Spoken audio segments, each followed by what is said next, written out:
The meteorology The minute. meteorology minute. So, well, first, before we do that, there's got a dad joke.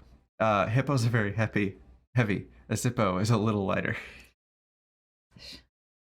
But yes, yesterday's meteorology minute, we were talking about how the forecast models are going to improve drastically once we get like better computers, And Mark bigger, asked faster computers. about predicting agricultural futures with weather models. That already happens. Mm-hmm. So specifically this happens, so we'll talk about agriculture first. Farmer in Florida got an orchard full of orange trees, right? Mm-hmm. He wants to know, how cold is it going to get tonight?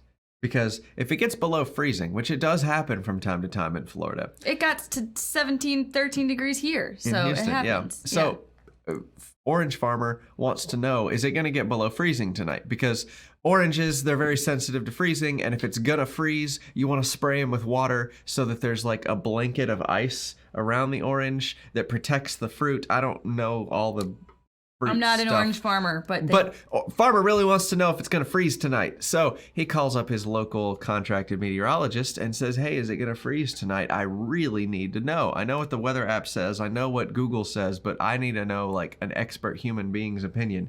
Is it going to freeze tonight? You got to tell him yes or no whether he needs to spray his crops. So it's a big job. So a lot of them get paid quite a bit of money if you work for like a large enough agricultural company, because like they're risking their entire crop of stuff on whether or not you say yes or no. So it's kind of a big deal.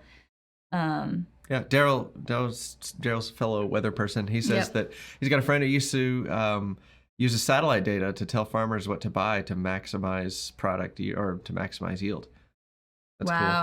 Wow. Yeah, so not only is this useful in agriculture and the world like food market, but it's also helpful in like oil and natural gas futures. Yeah. If you know that 3 years from now we're going to go through a really cold winter, and you can predict that well based on solar activity and a bunch of other factors, then they can raise natural gas prices by a penny or two 3 years ahead of time.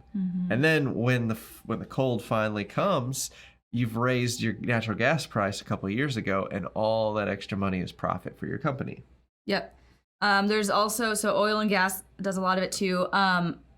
Also larger companies like Raytheon and like engineering-based companies pay out a lot for their meteorologists too, because they want to know what the weather is going to be on testing days for like really expensive equipment that they keep outdoors. They always want to know how that's going to be affected by the weather. So there's lots of opportunities for meteorologists out there that people don't even necessarily think of. Speaking of sports teams, most sports arenas and like golf courses have a meteorologist on staff. A couple of years ago, there was a Lakers game that was going on, and it was so humid in the stadium because the heating and air conditioning system was like screwed up, and they like all the players were like slipping and falling on the floor because the water was condensing on the wax floor. And so I think like what we learned was like a week or two later, they hired a full-time meteorologist to like handle the climate inside the stadium because they didn't want to have to cancel another Lakers game. I think it was a preseason game or whatever, but like still